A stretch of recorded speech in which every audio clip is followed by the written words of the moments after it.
Hey guys, Shawn Ziem, the Connection Machine, aka the Insurance Doctor, and the host of the Webtalk Legends Podcast. This is number 34 on the year. Again, my goal is to have one a week. Was 52 is my goal. Am I going to get there? We'll see. We might have to double up in the next couple of weeks so we can stay on track. But it's all about providing value. It's all about sharing your story. And I try to find people that are friends that I know that I want to go deeper with, and then also people that are interested, that are in Web Talk, that want to just put themselves out there, come out of their fear of getting in front of the video and provide value. That's the goal, guys. Anything we do, we're trying to provide value. I want to bring on our next guest. I'm going to get him in here. It's Michael Montalvo. What's up, my man? How are you? What's going on, Shawn? How are you? Thanks for joining us, man. I appreciate you taking some time out. Thank you. Going to give us a little. We're going to go into some kind of your story, and we'll find out more about just what you are as a human being. But before we do that, when you go out and you network, you're a businessman. How do you introduce yourself, Mike? Well, born and raised in Brooklyn, New York, so I have that I don't care attitude. So whether you want to meet me or not, you're going to meet me. No, all jokes aside, basically I just walk up to someone, look them in the eye and say, "Hey, how are you? I'm Mike Montalvo," and take it from there.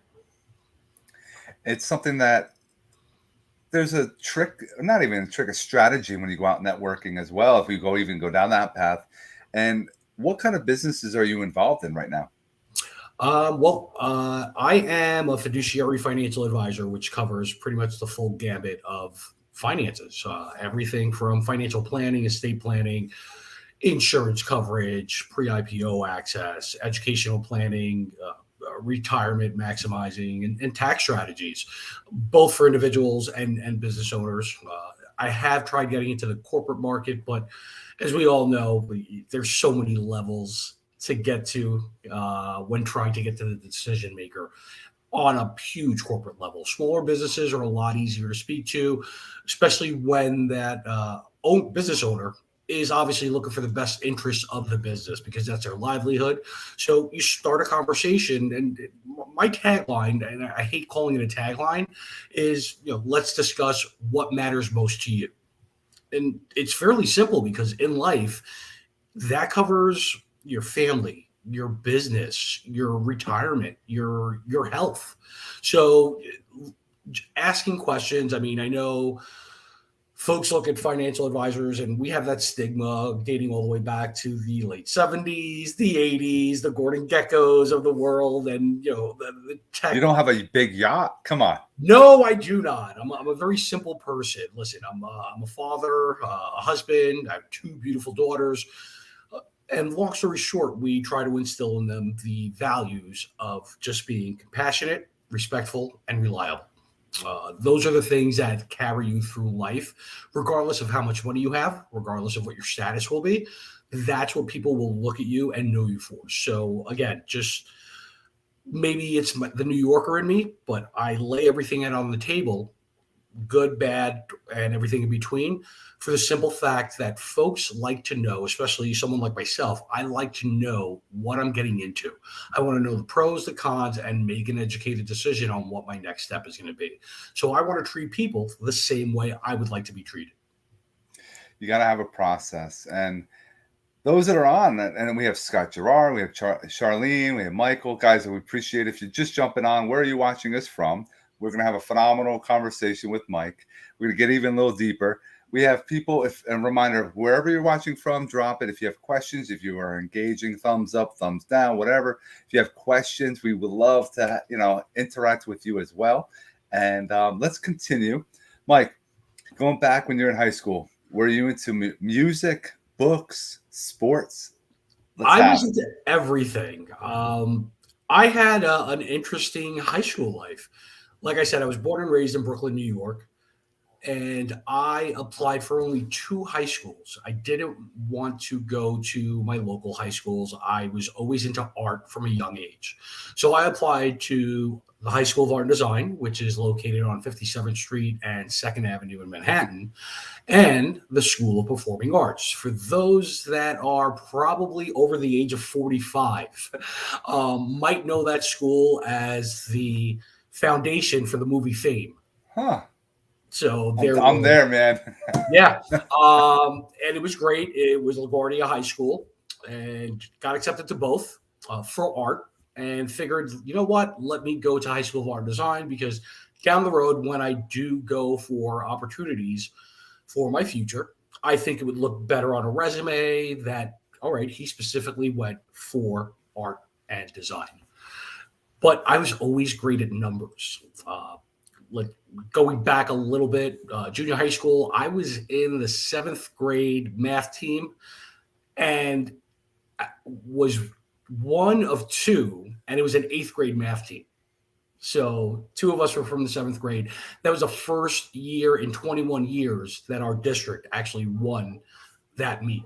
Uh, as I started getting into my art focused career, I guess, or starting to focus on that career, I literally had an epiphany and started thinking of the future.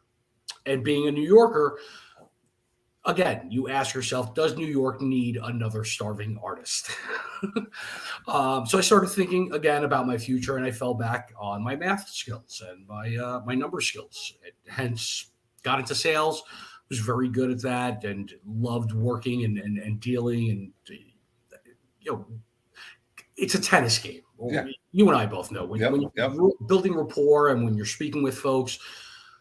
Yeah, they say 80% listen, 20% speak, but the reality is it's a back and forth. You can't sit there going, oh my God, I spoke too much, or I'm not saying anything at all. Make it natural. So I was very good at that. I owned a DJ company. I owned actually a couple of companies when I was younger, late teens, early 20s. So I had no fear of being in front of people. I had no fear of being a presenter or having the spotlight on me. So I used that to my advantage. And my personality was very outgoing, not to pat myself on the back, but again, I just had that attitude where it was, if you don't ask, it's always going to be a no. Yep. I agree with that. Why not, right? It's just, you just try. Yeah. And worst case scenario, it's going to be something that happens for you. And then because you're an action taker, it falls in your lap. That's something that's important. DJing. Yeah. Were you one that like really mixed it up, or were you one that just rocked the mic and because with a DJ, are we talking weddings or DJ going to clubs? Both. Okay. I started off as an old school DJ using 1200 Technique turntables, not Serato, not any of these pre-mixed or online computer tools that actually syncs up the beats for you. I was the guy that was in his basement or in his garage, literally with a watch in my hand, counting the beats per minute. And then I would take a Sharpie, put a little number of how many beats per minute were on there, and fill up my milk crates. And I would have my buddies lug around milk crates for me just so we could get into the clubs, because I started at a young age. So I was DJing bars. I think my first major gig was a bar called Bogart's in Long Island, across the street from in the Hofstra area. Mm-hmm. And it was a college bar. And here I am, 16 years old, 17 years old, in a bar where I'm not supposed to even be in because of my age.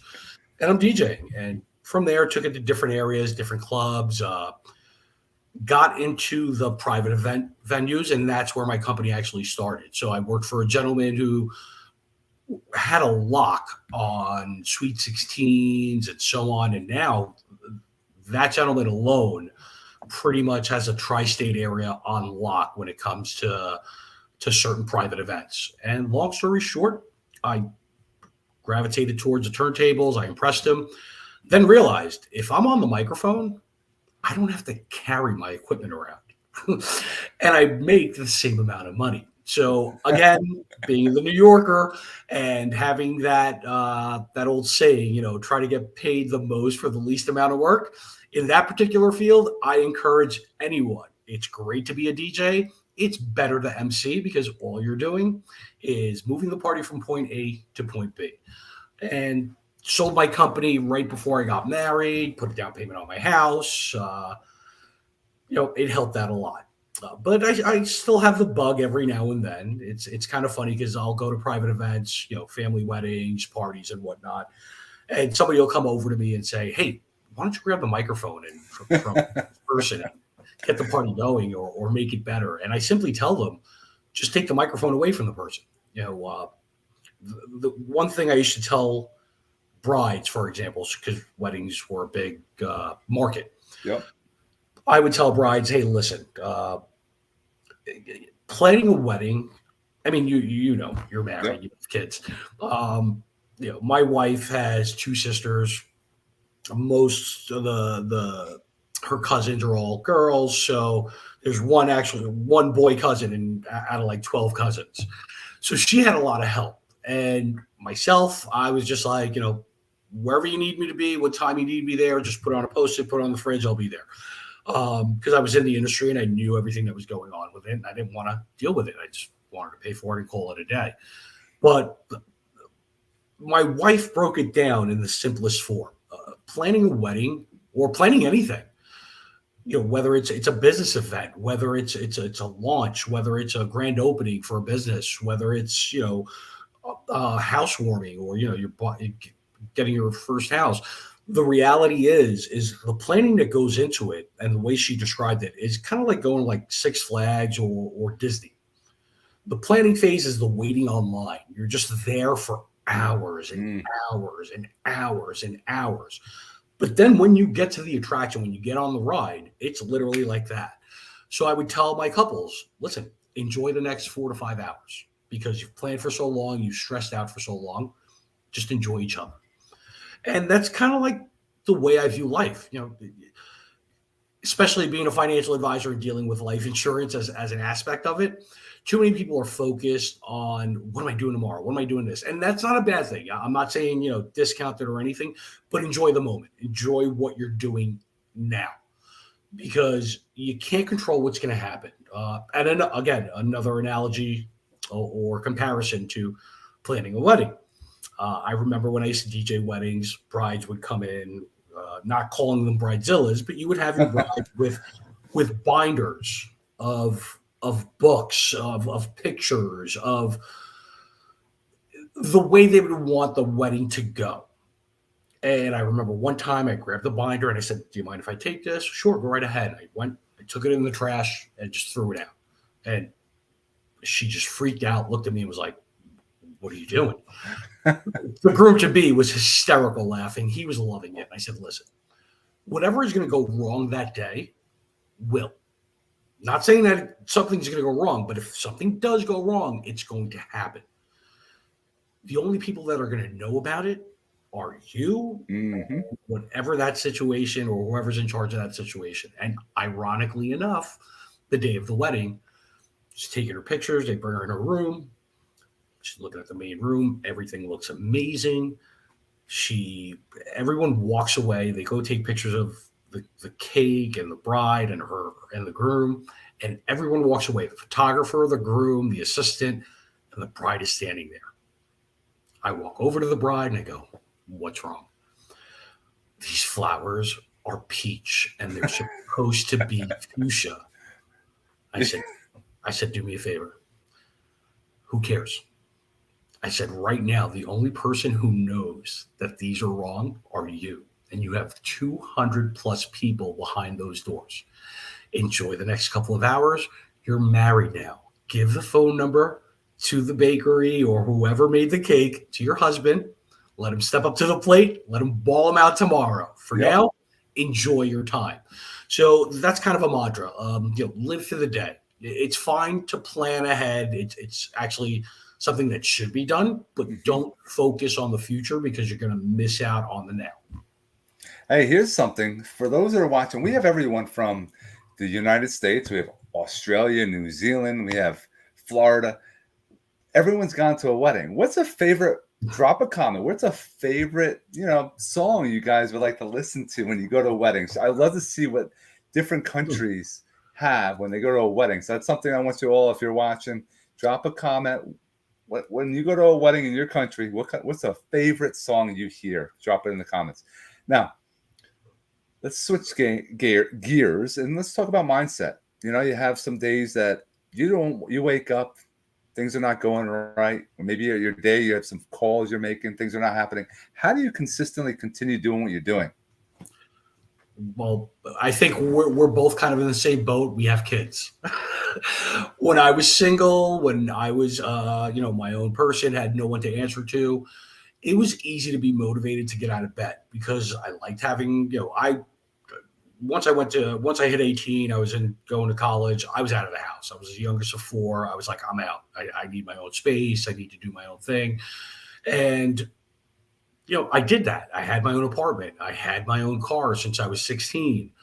Um, so the incentive for me at that time was I like to travel. I like to have nice stuff.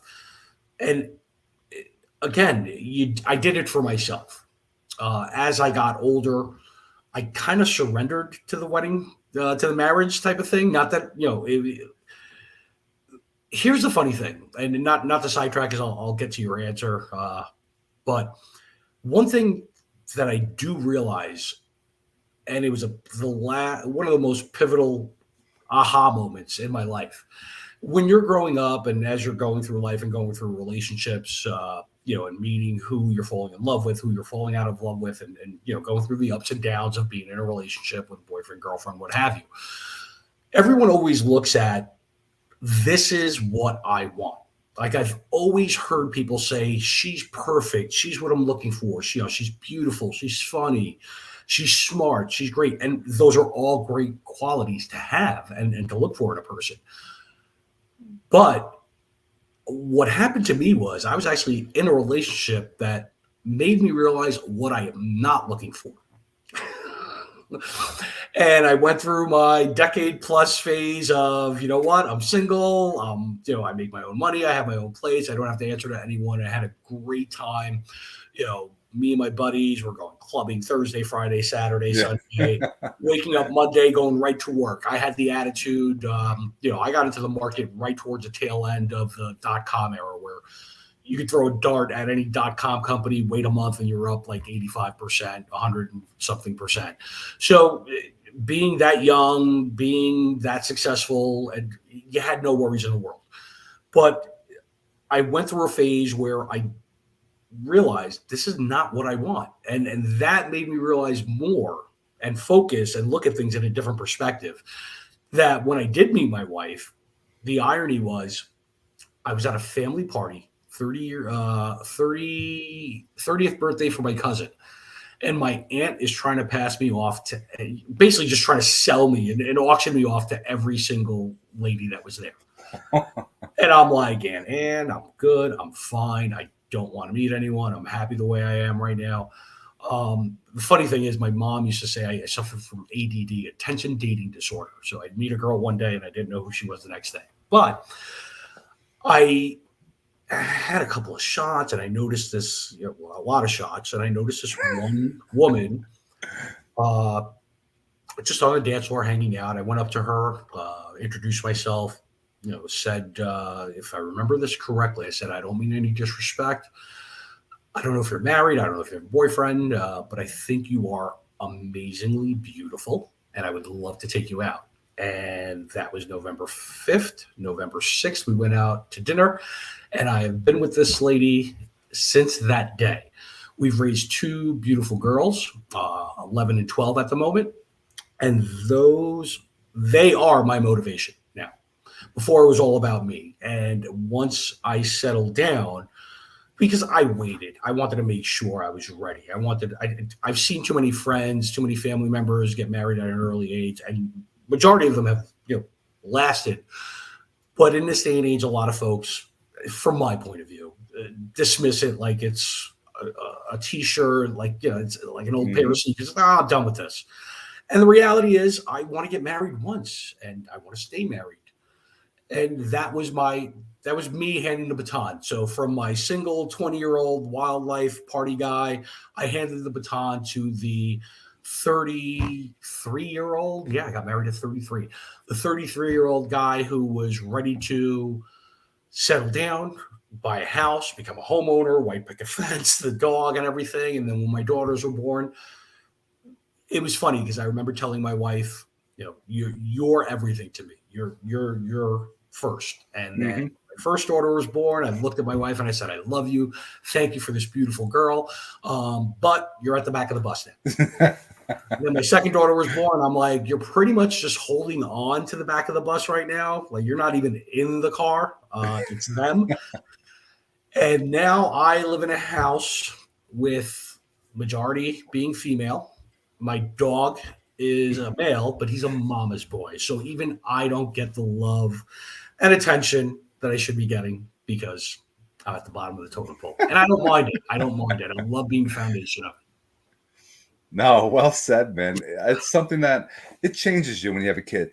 Yeah. Kids, multiple, whatever. I think you have something to live for. You have a legacy you're leaving. It's something that makes you work, lights a fire. Some of you, I like how you said that. You changed because you had to. You got married. You don't want to have your daughters, when they grow up, you want them mentored to find the man that you are now, not the way you were when you're younger. And it's something that they're watching everything we did. So we have to be very good mentors for our kids because they are watching every single thing out there. You said travel. A lot of people work or go to a job, and that's their life. I like to go to work, or let's call it work, so I could have a life. And going on vacation is important, I believe, to have some kind of relaxation. Where is a popular place you go to? We actually went on our first vacation post-COVID. So we didn't go anywhere for 2 years. And we went to Aruba this time out, and it was my daughter's choice and to where we were going. And it was pretty funny the way she chose the place. I was driving them to school, and my daughter goes, she was talking actually on the phone with one of her friends, and she goes, oh, yeah, the last time I was in Aruba was when I was 12. And I kind of look at her, and I'm like, in my mind, I'm going, but you're 11. And she, 2 minutes before she gets out of the car to go to school, she hangs up with her friend, and they meet each other they're about to meet each other right in front of the school. And she goes, I go, Juliana, you've never been to Aruba. You're not even 12 yet. She goes, oh, no, I know. She goes, by the time I'm 12, I'll be in Aruba because that's where I want to go on vacation. So my manifesting right there. Yeah. She's picking up, like you said, kids pick up on a lot of things. So she was picking up on the sales skill and the positioning to put herself where she wanted to be. And listen, we had a great time. We went there for about a week and a half. Like I said, we really didn't go anywhere for 2 years during COVID. And my wife is a school teacher. So literally she would end school on, let's say, whatever day it was. Let's say it was a Thursday. Friday, we were on a plane the next day to a different location, whether it was Mexico, whether it was Puerto Rico, whether it was we haven't been on a cruise yet, but we were supposed to go on one, but that's neither here nor there. But when we booked Aruba, it was one of those situations where, listen, COVID really threw things into kind of disarray for a lot of folks. Yep. Besides that, on a personal level, my family went through a little bit of hardship. My father-in-law had stage 4 cancer. He passed away, which, getting back to that cruise, he actually passed away on the day we were supposed to go on that cruise. And that cruise was a huge family cruise to Cuba. So it's like a once-in-a-lifetime setup because literally that was the last time where if the borders were open and you could freely travel there. So when we booked this, we just went all out. We didn't care about a thing. Mind you, I originally, like I said, I was born and raised in Brooklyn, New York, spent 15 years in New Jersey when I got married and raised my kids. And now I recently am in the North Carolina area, still doing business back and forth between New York, New Jersey, and Connecticut and PA and up here. So I have 2 office locations. I go back and forth. I was there last week, the week before, this weekend I'm off, and then next week I leave on Wednesday, come back home on Sunday. So I'm still traveling. I work as hard as I want to and need to, but at the same time, I also relax and decompress as hard as I work, because I've seen folks constantly work, constantly work, constantly work, and not enjoy the fruits of their labor. And that's one thing that I refuse to do. I just listen, if I'm working this hard, if I'm providing and stressing and staying up late, waking up early. Before we came on, we had a quick convo. I was still doing business literally to the point we went live. So when I go out to, whether it's vacation or it's just a little weekend getaway, I revert back to that 20-year-old. But the funny thing is that now I have a 12 and an 11-year-old that either come up to my level or I go down to theirs. So, but yeah, we went to Aruba. We had a great time. One of the most beautiful places ever. People were amazing. The food was to die for. And of course, the weather and the beaches were just top notch. No, it's awesome. Now, I want to round out. This is where people are listening to podcasts or they're going on and watching videos. Everyone should be watching all the way to the end, because that's where you get some really golden nuggets. And there's been lots of nuggets in this already. But I want to share some things. I want you to share with us as far as we're on social media. We've never met. No. In person. We've done not in person. Video like this before. Let's talk about how do we help people with their social media? What you do on a personal level as far as posting, doing video. Let's talk about that. Well, I have to thank you for actually motivating me to do social media. Again, when I got into the financial business, it was that old school mentality of smiling and dialing. It was the mentality of shaking hands and kissing babies, meeting people. And in this day and age, it's all about social media. It's all about technology. More importantly, as you would probably attest to, it's all about branding. And I've worked for major firms. I've worked for Merrill for 8.5 years. I worked for TD. I actually helped Merrill rebrand themselves when Bank of America took over. They actually operated 2 years independently and separately, and then they started integrating both companies. So I was one of the guinea pigs or beta testers, whichever word or phrase fits. You're like beta. On launching their Merrill Edge website, which was their self-directed platform, and then also getting the Merrill Lynch and Merrill Edge advisors into the Bank of America branches. So I was doing all that stuff, and it was great. But my daughters were born, and it got to a point where I looked at my wife and I said, we have a home, multiple cars, 2 kids, and as they got older, and you'll realize this soon enough, buddy, they're going to start doing activities that take up a lot of time and a lot of money. Travel, soccer, or dance. My girls are doing CrossFit. I don't do CrossFit. I think the most CrossFit I do is putting my, shirts to dry on the Peloton machine. But I looked at my wife and I said, I'd like to save more. When they were younger, it was easy. Take them to the park. Walking down the street amazes them. But to keep a 12-year-old and an 11-year-old entertained, and more importantly, keep them grounded at the same time. Like my 12-year-old already knows Gucci, Prada. It's like, it's scary in a way. I feel like I've created a monster at some points, but they're worth it. They've earned it. Also, that's the other thing. They've also earned it. So I don't want anybody to think that my kids get everything because they're my kids. No, they also earn it as well.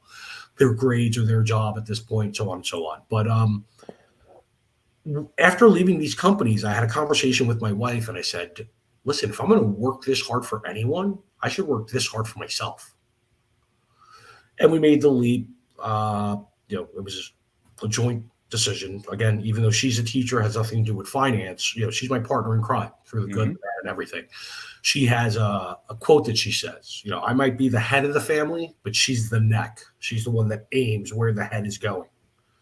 And I have to give her props for that, because I can go all out and she's the one that pulls me back in this relationship. But I'm also the one that pushes her a little bit to take a chance on things. And we both came to the decision for me to go independent. and I got an opportunity to start my own firm and do my own business and be my own boss, and basically what's the word or phrase I'm looking for? Basically, handle my own narrative, not have anybody dictate where I'm going or what's. Be a full-blown entrepreneur. Yes, and getting into this business and being someone over the age of 40, you're competing with branding. My mental outlook on things were still the old school method. Literally, I can grab a phone book and have no problem. Old school phone book sitting there and just literally going down and calling each person. That's how much fear I don't have. But it's a different era. It's a different time.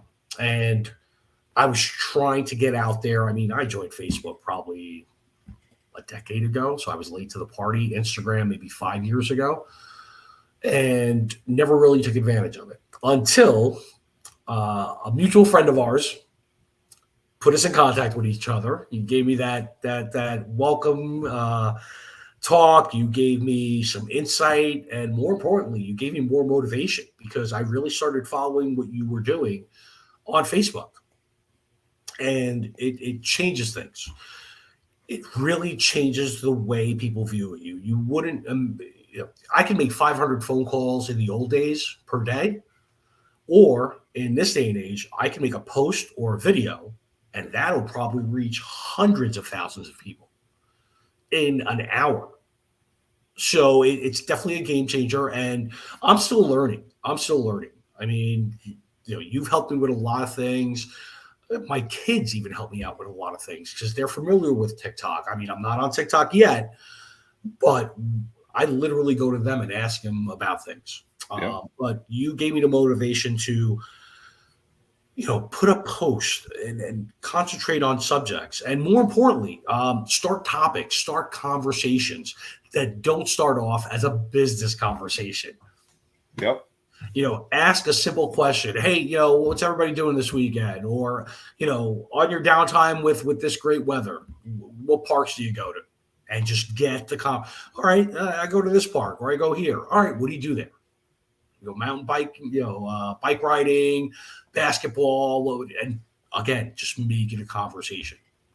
So thank you for that. But yeah, it's simple. And I have a schedule. I mean, I'm still as off the cuff as I may be, I still have a routine. So for me, Wednesday is my day. I'm part of a lot of Facebook groups, both here in they call it the Triangle area. It's Raleigh, Durham, and Apex.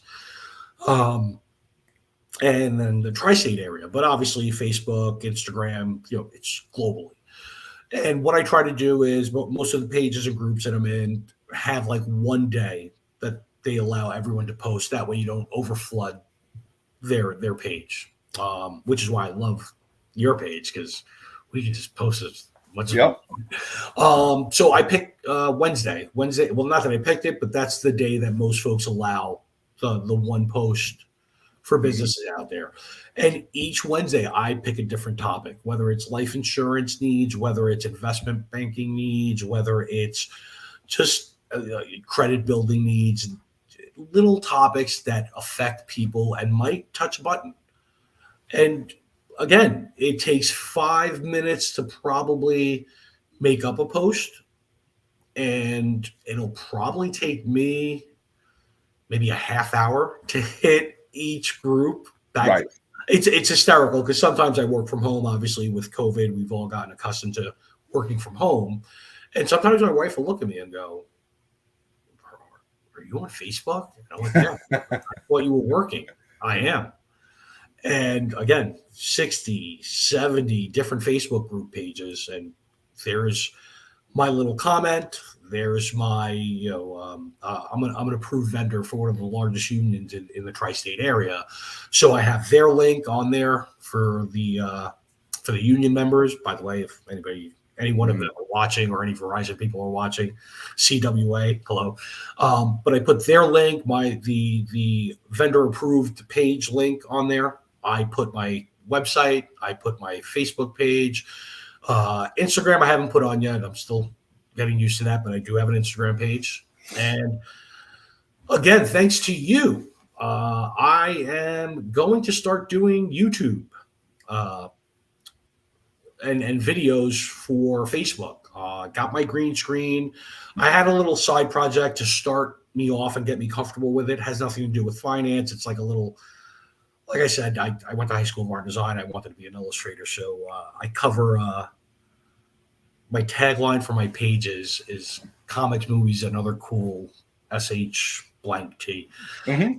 And, it's me just breaking down, Marvel movies, comic books, and that got me to really get comfortable with not only the green screen but the teleprompter, editing. So I'm very hands-on with all that stuff. And now that I feel 100% comfortable with that, I'm just basically going to make my Facebook posts and all of those branding initiatives come to life by making videos and expanding on the topics. And no matter how old you are, it's never like too late to the party. Because I started doing video in 2018. Yeah. I've done 2018. It's only 4 years ago, and things have changed dramatically. But people say, I don't have time to start today and watch what happens 6 months from now, a year from now, etc. Because whenever you start, just keep going and create a habit, and it will definitely be a game changer. But providing value consistently, talking about anything else besides your business is the way to go. People don't want to hear about insurance in our world, right? No. They want to hear about how to network, how to answer the phone, how to have more, talk about mindset, talk about art, music, whatever, travel. These are all things that people, it's all connections. But then you have your description in YouTube that people are going to check out all your other different links. But you just taught them. I always tell people, try to teach, try to motivate, try to inspire. These are ways of helping others, and they're building little connections. So when they need something, boom, they think of you. Yeah. But you're not sitting there pitching all the time. That's a problem that people have with social media. It's all sales. Never want to do that. It's not how we want to do that. So yeah, you're 100% correct. And again, thanks to you, kudos to you, because listen, I fell victim to what you just said. I don't have any time. How many times have you heard that from me?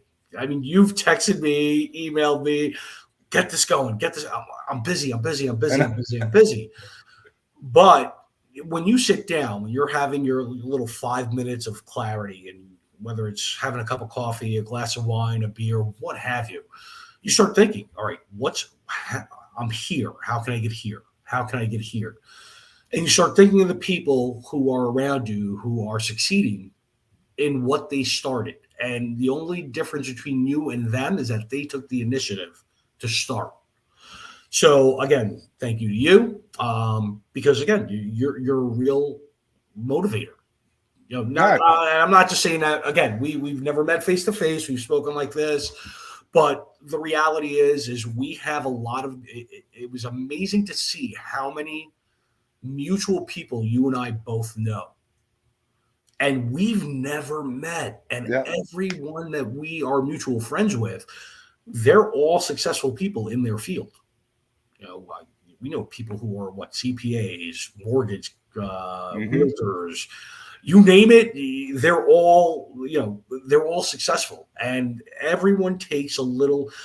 If I had to give one piece of advice to someone, and it's not like I'm being breaking ground on anything dramatic or inspirational, but when you surround yourself around successful people, it's when you try to imitate or copy someone, sometimes it doesn't come off genuine. And I'm not saying that in a bad way, because if you want to emulate someone, it's because you want to be like them. And if you want to be successful, you want to emulate successful people. Take it a step further. See what they're doing and make it your own.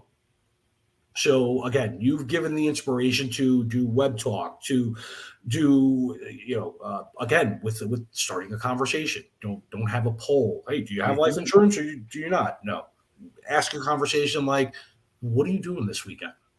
Get the conversation going. So turn it into your own little style. Turn it into internalize it and make it your own. You don't have to be a carbon copy of someone. And hey, if that works for you, that's great. But I honestly feel that an individual would find more success by making it their own. Well said, man. I appreciate every single person that came out, and those that are watching on the replay, we appreciate you too. Please reach out to Mike. Connect with his link that's coming and scrolling on the bottom. His information is in the description as well. Please, please, please don't forget to share this because we want to help as many people out there, and that's how we help. Is you share, and now their friends get to know who we are and everything else. So, again, Mike, thanks so much for being with us today. Thank everyone wherever you are in the world. We hope you have an awesome rest of your day.